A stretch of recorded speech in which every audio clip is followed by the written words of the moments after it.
নমস্কার, আমি শুভজিৎ, তোমরা দেখছো মাই টিনি গার্ডেন। তো আজকের ভিডিওটা একটু অন্যরকম হতে চলেছে। অ্যাকচুয়ালি আমি আমার বাগানের ইমপ্রুভমেন্ট নিয়েই কথা বলবো আজকে। যেহেতু বারবারই বলি যে শীত বাড়ছে এবং আগের মাসে দেওয়া খাবারের জন্য যে জৈব সার আমি ব্যবহার করি তার জন্য গাছের গ্রোথও বাড়ছে এবং ইমপ্রুভমেন্ট, সত্যি কথা বলতে গাছের প্রত্যেকটা ফুলের কালারের ইমপ্রুভমেন্ট হচ্ছে। সেটার জন্য আজকে মেনলি ভিডিওটা করা। তো আমি তোমাদের সাথে ওই গাছের ফুলের যে কালারের বৃদ্ধি বা কালারের ইমপ্রুভমেন্ট, তো সেটা নিয়ে আজকে কথা বলবো, সেটা তোমাদের সাথে দেখাবো আজকে। চলো আগে ফুলগুলো দেখি, তারপরে কিছু কথা বলছি। আগে দেখি, এই দেখো, এটা হলো দিশানি। আমি এর ভিডিও আগেও দিয়েছি, তবে তখন এর কালার কিন্তু এতটা সুন্দর ছিল না, কিন্তু এখন এর কালার কতটা সুন্দর হয়েছে তোমরা দেখতেই পারছো। দিশানির কালারের ইমপ্রুভমেন্ট অনেক হয়েছে এবং প্রত্যেকটা প্যাটেলের সৌন্দর্য আরও বেড়ে গেছে কালারের জন্য।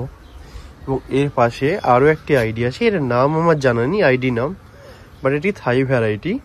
তো এরও ফুলের সাইজ কতটা বৃদ্ধি হয়েছে বুঝতে পারছো। আমার হাত কিন্তু এর মধ্যে লুকিয়ে যাবে।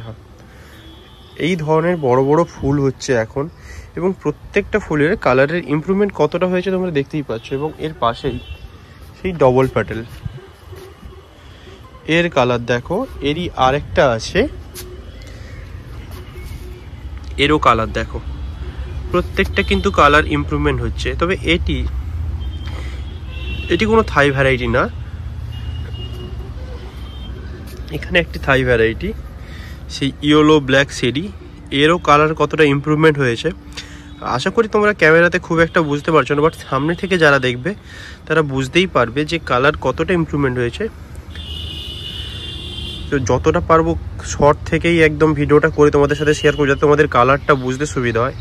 এবং এটি সেই আগের দিনের আমেরিকান হিবিস্কাস, এরও কালার কতটা ইমপ্রুভমেন্ট হয়েছে বুঝতেই পারছো। এবং এর সাথে বলে রাখি, এই একটি ফুল এখনো ফুটতে বাকি আছে, এখনো ফুটবে।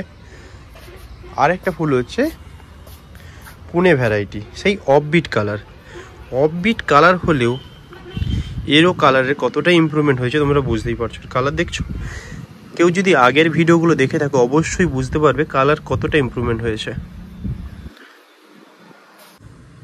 তোমরা দেখেই নিলে যে প্রত্যেকটা গাছের ফুলের কালারের ইমপ্রুভমেন্ট কতটা হয়েছে এবং কি পরিমাণে কালারটা ইমপ্রুভমেন্ট হয়েছে সেটা অবশ্যই তোমরা দেখতে পেলে।